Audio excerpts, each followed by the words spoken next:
Very regal si Kapuso Primetime Queen Marian Rivera sa unang pagsalang sa GMA Integrated News Interviews.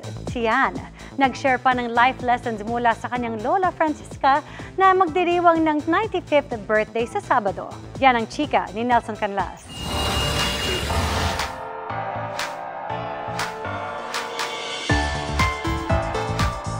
Beautiful inside and out. Sa first time na pag-upo ni Kapuso Primetime Queen Marian Rivera sa GMA Integrated News Interviews, hindi lang flawless beauty ang ipinamalas niya, kung hindi ang kamangha-mangha niyang maturity as a wife, mom, and career woman.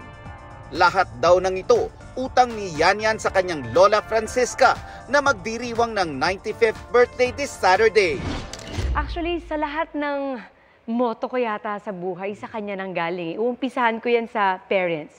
Palagi sinasabi sa akin na, way back, huwag ka magtatanim ng sama ng loob sa pamilya mo or sa mga magulang mo kasi you never be successful kapag may galit ka sa parents mo.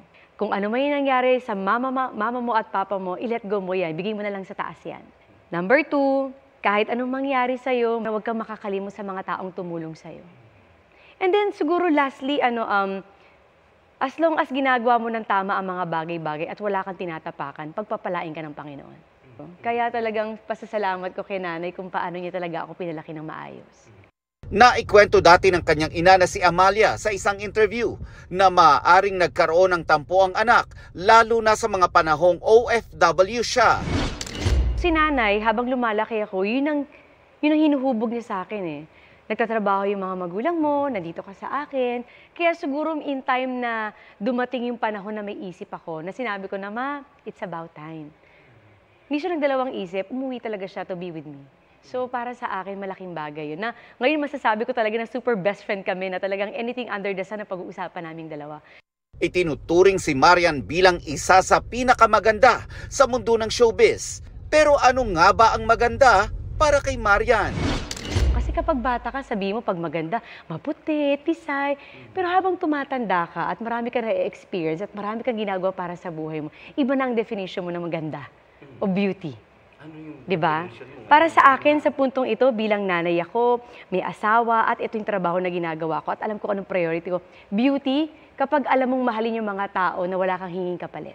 Matapos ang success ng family drama na Rewind na pelikula nila ng asawang si Dingdong Dantes, comedy naman ang pinagsasamahan nila sa Jose and Maria's Bonggambilya 2.0. At busy rin si Marian ngayon sa taping ng family drama series na My Guardian Alien. Gaganap siya dito bilang isang alien at ang child actor naman na si Rafael Landicio ang gaganap bilang kanyang anak. Magkasama silang dumalaw, nakibanding at nag-book reading sa ilang bata sa 2 elementary schools kanina. Kasi talagang gusto ko ihatid yung kwento ni Catherine eh. Yung, ito na nga, My Guardian Alien. So gusto kong ihatid yan sa kanila na good news ito na pang sa inyo itong mga bata kasama ang pamilya nyo. Kasi ang ganda kasi may napupulot kang aral. Nelson Canlas, updated sa Showbiz Happenings.